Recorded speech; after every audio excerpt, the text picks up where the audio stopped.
Today, we entitled our devotion, What Grace Produces. Alam po natin that everything that we receive from the Lord is by grace. When we say grace, it comes not from us, it comes from God. And actually, grace is the manifestation of God's love to people. God is a God of love, and when He loves us, even though we are not worthy to be loved, even though we are not, you know, we are worthy of punishment, we are worthy of doom, but still God loves us. Kaya we call this grace. And many misinterpret grace na para bang kapag puro grace ang sinasabi mo sa tao, when you're talking about grace, it seems like you're giving them the license to sin, no? License to indulge in their own self and do whatever they want, no? At yun po yung thinking ng marami. Kaya kinakailangan, you have to inject fear unto them, no? You need to inject the fear of punishment, the wrath of God, no? Ang Diyos galit sa mga ganito at yun ang magbibigay ng takot sa kanila para matauhan sila at magbago sila. Well, the most powerful way and God's way to transform people is no other than to demonstrate His love and grace and His goodness to people. That is the most powerful way. Of course, kasama po dun sa mensahe po ng kaligtasan, yung dapat maunawaan ng mga tao kung bakit sila po ay inibig ng Diyos. Kasi kung walang pag-ibig ng Panginoon, people will be doomed. Katulad lamang ng John 3:16, for God so loved the world that He gave His only begotten Son. Then when God gave His only begotten Son, that is the grace of God. He gave His one and only love, the only begotten, the darling of heaven. Ibinigay ng Diyos yan. No? That whosoever believeth in Him will not perish. So meron pong sa understanding natin doon is that kung hindi sila maniniwala, they will perish. People will perish. People will, be thrown into the lake of fire because of sin. No? They're gonna be punished eternally because of sin. Pero hindi po yun ang good news. The good news is this: God gave His Son for us. And then when you believe, when you receive Him, no more punishment. Sin has been taken away. No? So yun po yung biyaya ng Panginoon. Actually, grace is a very huge to understand. Ano? It is not only a doctrine, but it is a person. It is the demonstration of God's love for us. Kaya the more we understand, the more we go deep in understanding grace, the more we go deep in our commitment, our love to the Lord, our praising to the Lord. Kasi it is a connection of heart to heart. No? Kaya sabi po ng 2 Peter chapter 3 verse 18, you have to grow in grace and in the knowledge of our Lord Jesus Christ. When you're growing in the knowledge of our Lord Jesus Christ, you're growing in grace. No? So, what grace produces? In Titus chapter 2 verse 11, God's marvelous grace has manifested in person. So, bringing salvation for everyone. So, I just read it in the Passion Translation. Grace has manifested in person. So, in whose person? Kaninong persona? It is the person of Jesus Christ. Kaya nga po, if you reject grace, you reject Jesus Christ. When you receive grace, you receive Jesus Christ. When you receive salvation, you receive grace because because salvation comes from the grace of God. Ephesians chapter 2 verse 8 and 9 says that by grace you have been saved through faith. So it is by grace. Kaya napakahalaga na tayo po ay lumalim sa pagkaunawa dito po sa grace na to, no? Grace extends kindness, God's kindness and love to us every moment and make us worthy of His acceptance. Grace is unconditional, unmerited, indescribable favor from God. You must understand that. Kaya nga po, hindi pwede yung sabihin natin na puro na lang grace, puro na lang love, puro na lang mercy ng Lord. Dapat iba naman na turo. Mga kapatid, ang tanging katuruan para ikaw ay mahatak na lumapit sa Diyos, maglingkod sa Diyos ng totoo, mabago ang iyong buhay ay walang iba kundi ang mensahe ng biyaya ay kailangang maunawaan at mag-sink in sa iyo. It is by grace that you can have the heart to come boldly into the presence of God. In Hebrews chapter 4, verse 16, we are encouraged and the Lord is encouraging us to come boldly into the throne of God's grace. The throne of God is a throne of grace, mga kapatid. Kaya, again, grace extends God's kindness and love to us every moment and make us worthy of His acceptance. Kasi without this grace, we cannot be accepted. Sa totoo lang.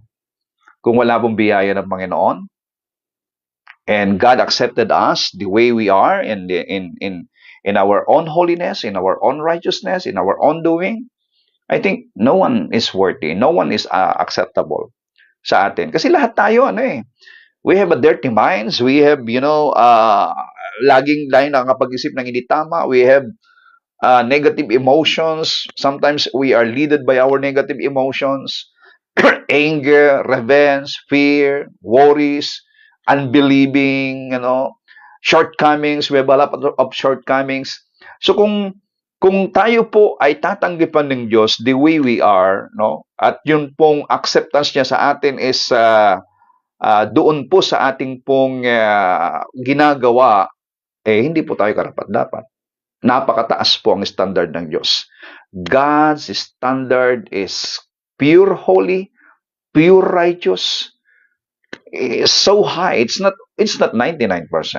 It is 100% holiness. 100% righteousness. Perfection. Kaya sabi nga po ng Bible, be ye perfect as your Father in heaven is perfect. Yung iba naman na hindi nakakaintindi nun, they are trying to be perfect in their own way so that you can be accepted by God. Mga kapatid, no one is perfect in your own way. Even to those Pharisees, dun sa Matthew chapter 5 na nagsasabi na it seems like they are the most perfect people during their time. It seems like they are the most accepted people. Kaya nga pagka nanalangin sila, tinan mo na lang yung panalangin na sinabi ng Panginoong Jesucristo nung nagkasabay po nanalangin yung Pharisees at saka yung Samaritano. Di ba? Ang inililift up po, itinataas ng Pharisees sa kanyang pananalangin, yung kanyang ginagawa. Thank you that I'm reading the scripture. Thank you that I'm doing this, I'm doing that.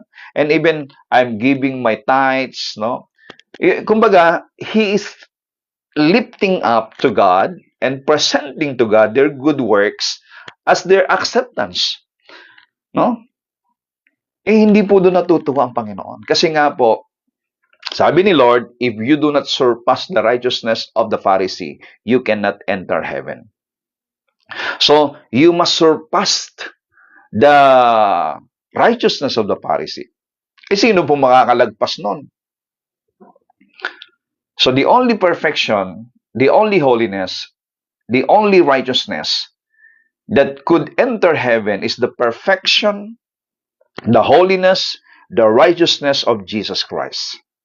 Because He is pure holy, He is the only holy, He is the only righteous, He is the only perfect. And this is the good news. This is the good news of the gospel. Nung tinanggap mo siya, glory to God. His righteousness becomes your righteousness. His holiness becomes your holiness. His perfection becomes your perfection. Therefore, God accepted you not because you are holy in your own, but because you received the holiness of Jesus Christ. You have the holiness, the perfection, the righteousness of Jesus Christ, and that is the reason that God accepted you right now. Oh, hallelujah. Andiyan din ang dahilan kung bakit po ang lahat ng biyaya at pagpapala dumadaloy sa iyo ngayon. And that is the reason why you are living in an open heaven right now. God is opening the heaven, not only the windows of heaven, not only the doors of heaven that is open right now. Heaven is open for you right now. Oh, glory to God. You must understand what I'm talking here. You are living in an open heaven. Pakisulat nga po ninyo dyan, mga kapatid. I am living in an open heaven. Wow. And you know what? There is a continuous, consistent, non-stop pouring out of God's favor and blessing, wisdom, anointing, everything that you need. Continuous po yan. No? There's a pouring out. Actually, ito nga, deposited na nga po sa atin lahat. It already deposited in the inside of us. Kaya nga, you must just learn to withdraw that blessing that God already deposited in the inside of us. So, now, what grace produces? Balik tayo dito. It brings salvation for everyone. Grace brings salvation for everyone. So in Titus chapter 2, verse 11, grace has revealed a salvation available for everyone. Kaya nga po ito po yung napakaganda po na ibabalita natin sa lahat ng mga tao kasi nga po ang biyaya wala siyang nire-reject. This message of grace rejected no one. Kaya gaano kapusakal na criminal yan, kaya gaano kasama yung tao na yan, kahit na ano po yung mga nagawa, grace will transform them. Grace will accept them. Grace will take away their sin. That is the message. This is the good news. This is the good news. That nung sinabi ng Panginoong Jesucristo na go and preach the good news. Kaya nga po dapat hindi tayo mahihiya sa mga tao na ipahayag ito pong mensahe ng biyaya sapagkat ito po yung mabuting balita. It doesn't condemn people. It doesn't reject people. It doesn't expose their, shameness. No? It doesn't humiliate people. Kundi, nagbibigay ng pag-asa. This message brings hope. This message brings, an understanding that God loves them and God is waiting for them. Actually, ginawa na ng Panginoon ang paraan. Okay? God's marvelous grace has appeared to all, bringing salvation. So, grace brings salvation. Ano ngayon? Nung tinanggap natin yung kaligtasan, lahat po nang tumanggap sa kaligtasan ngayon. When we continue understanding and digging on to understand this message of grace, what grace produces? It produces a godly living. Grace produces godly living. Pakisulat nga po ninyo dyan, mga kapatid. Grace produces godly living. Titus 2:12, this same grace teaches us. So yung una, dun sa verse 11 kanina, Titus chapter 2, verse 11, this grace appears to all men, brings salvation. Nagdala po ng kaligtasan. Kaya nga po, if you reject grace, you reject salvation. And now that you are saved, my friend, you must understand the benefits of being saved. The benefits of having that zozo, that salvation that you receive from the Lord. It is not only eternal life. It is not only that when you die, you get to heaven.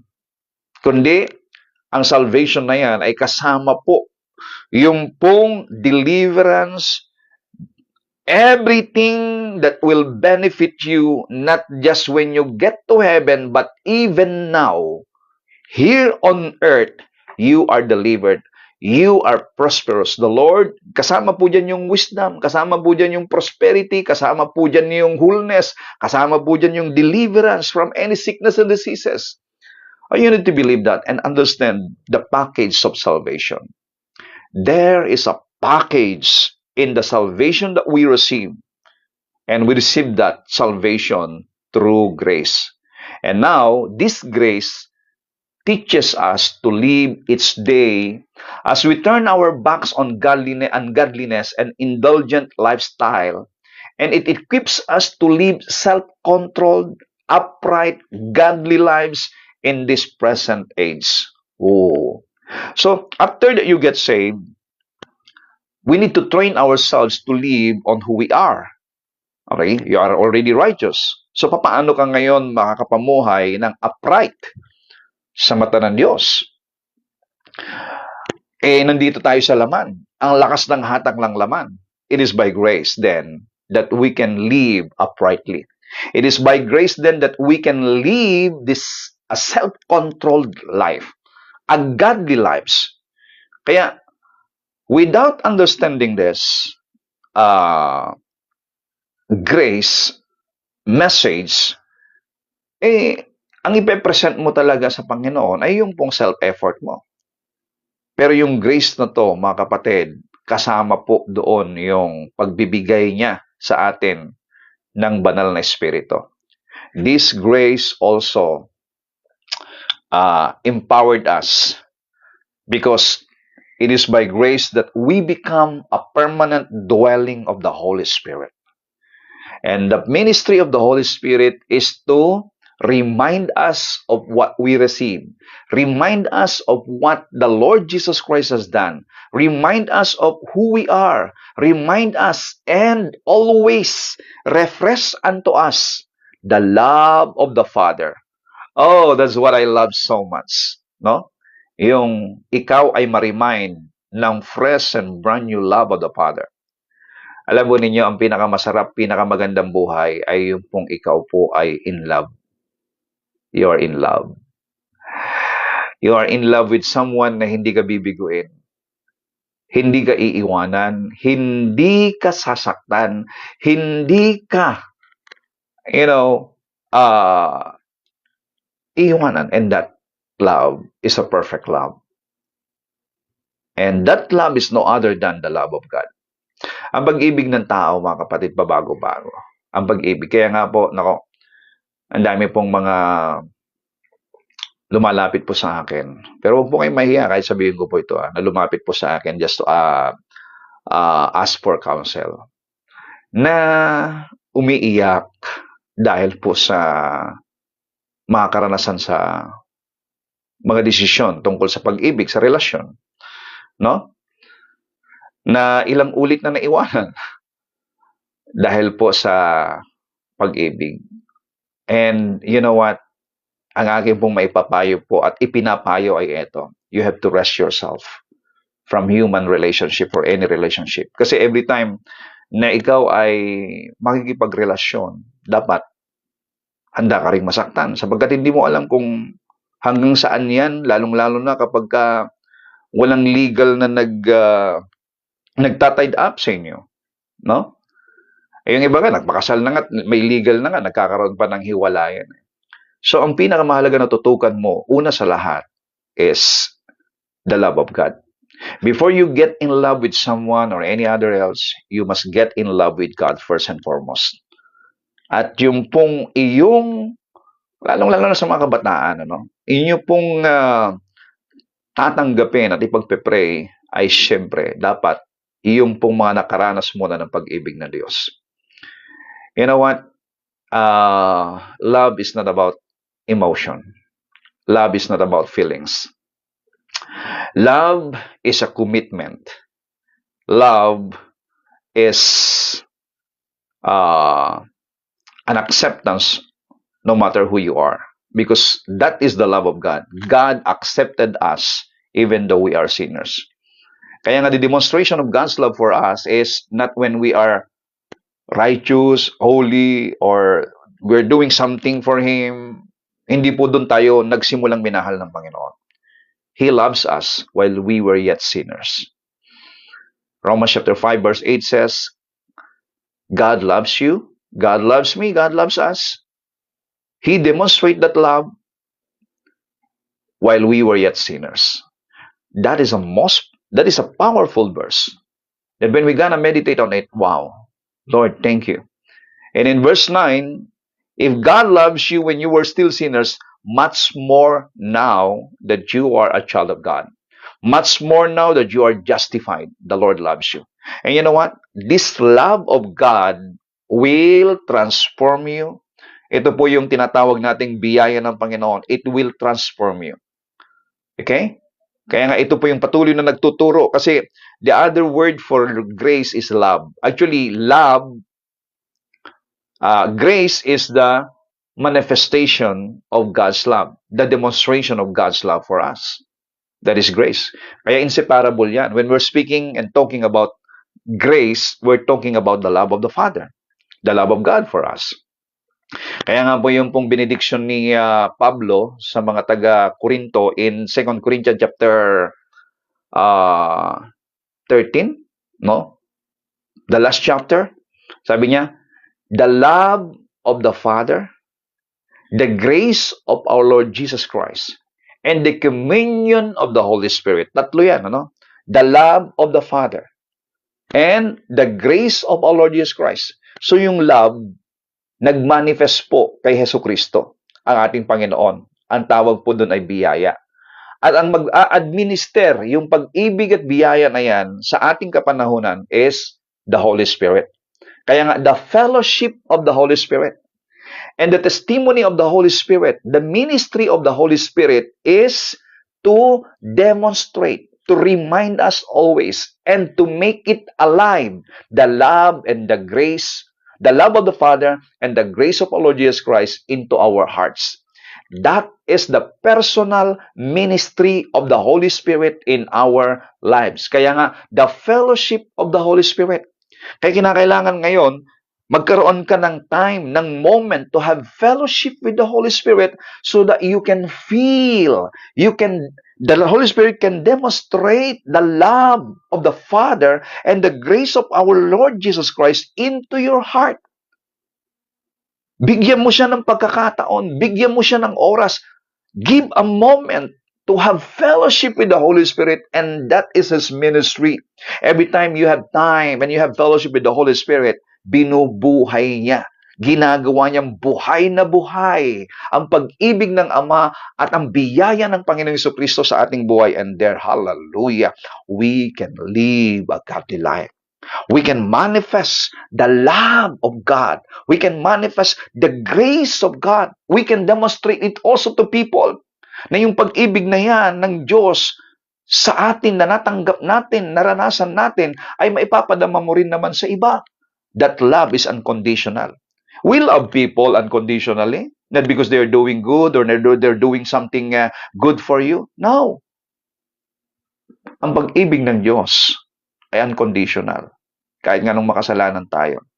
We cannot actually demonstrate this God's kind of love without the ministry of the Holy Spirit. Without the, if we don't lean on ourselves with the Holy Spirit.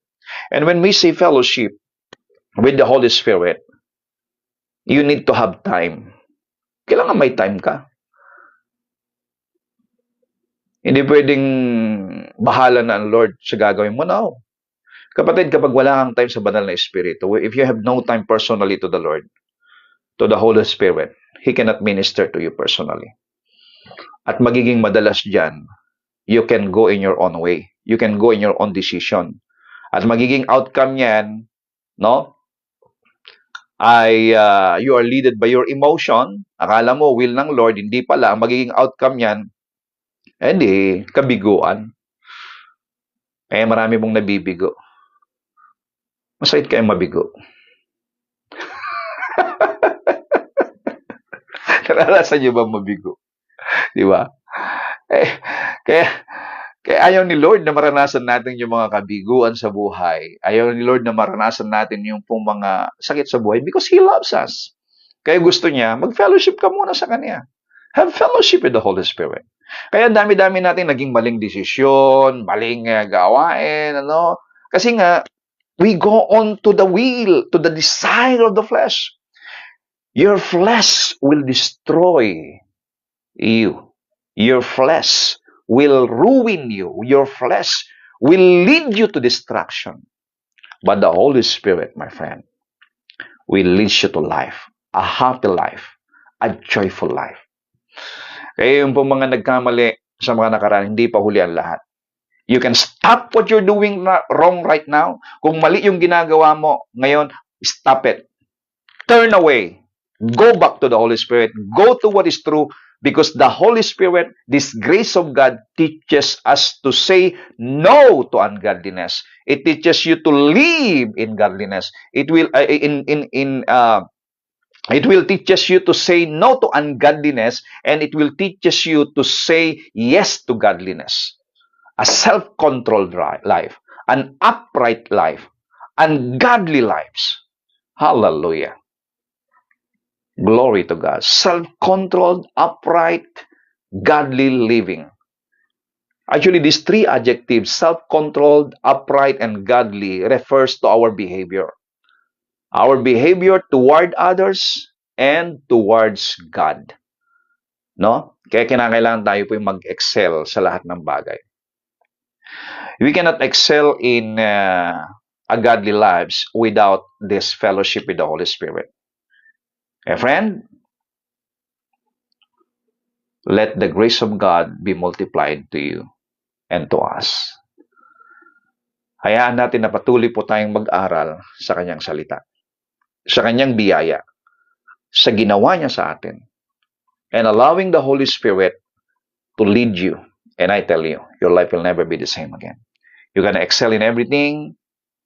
You will be stronger in faith, and you will love.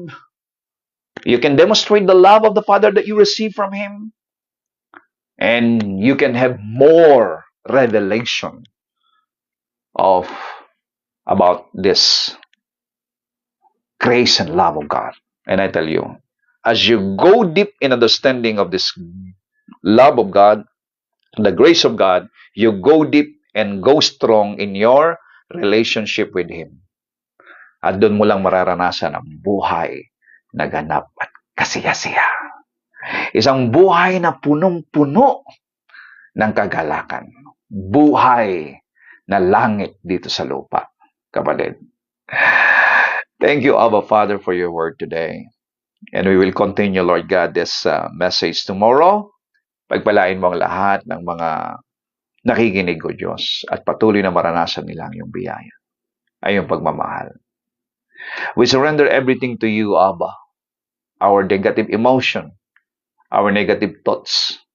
Let the full control of the Holy Spirit be with us. We're going to give time to have fellowship with you, O God. Thank you. Thank you so much, Lord. Thank you, Holy Spirit. I bless everyone joining in Jesus' name.